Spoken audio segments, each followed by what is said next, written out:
Halo semuanya, kali ini saya akan menceritakan sebuah cerita kisah legenda, yakni tentang Joko Kendil mencari cinta. Dan gini ceritanya, pada zaman dahulu hiduplah seorang wanita dengan anak laki-lakinya. Anak itu mempunyai bentuk fisik yang aneh, badannya mirip dengan periuk atau kendil. Karena itulah orang menyebutnya sebagai Joko Kendil. Walaupun tubuh Joko tidak normal, ibunya mencintainya apa adanya. Ia juga tak pernah menyesali nasib anaknya itu. Apapun yang diminta Joko, ia selalu berusaha mengabulkannya. Joko tumbuh sebagai anak yang bahagia. Ia dikenal sebagai anak yang jenaka. Tapi kadang-kadang Joko juga nakal. Ia sering ke pasar, lalu ia duduk di dekat pedagang. Pedagang mengira Joko itu sebuah kendil, sehingga ia menaruh sebagian makanannya di atas tubuh Joko. Ia juga sering menyelinap ke pesta. Orang yang menyangka Joko itu adalah sebuah kendil biasa, sehingga orang itu menaruh makanan di sana. Kemudian dengan diam-diam Joko pulang dan membawa makanan untuk ibunya.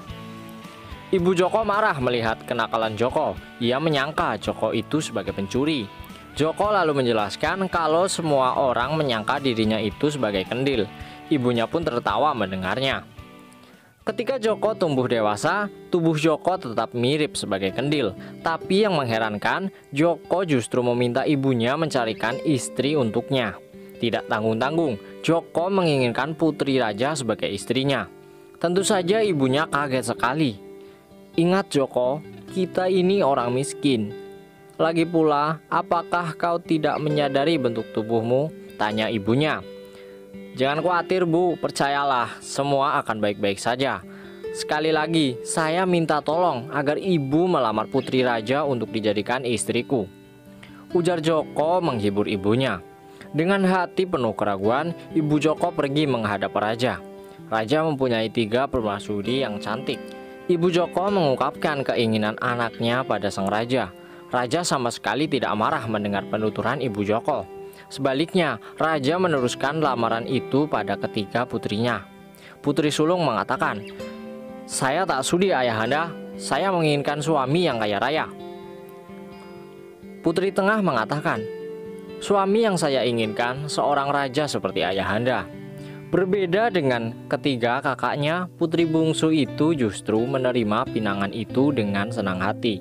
Raja sangat heran, tapi karena putri bungsu sudah setuju, ia tak dapat mencegah pernikahan itu. Sayangnya putri bungsu selalu diejek kedua kakaknya.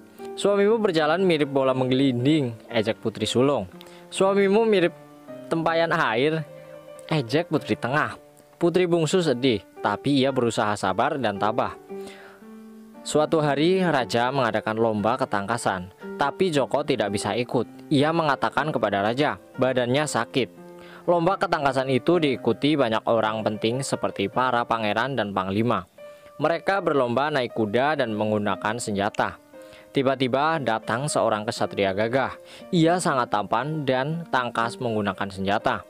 Putri sulung dan putri tengah senang sekali melihatnya. Mereka jatuh cinta pada kesatria itu.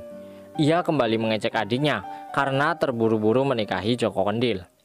Putri bungsu pun berlari ke kamarnya sambil menangis. Di sana ia melihat sebuah kendi.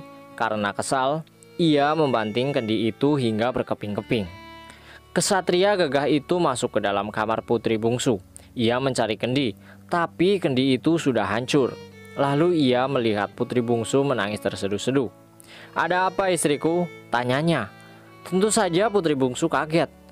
Bukankah suaminya adalah Joko Kendil? Lalu kesatria itu menceritakan dirinya yang sebenarnya. Ia sebenarnya Joko Kendil, suaminya. Ia selama ini harus memakai pakaian dalam bentuk kendil.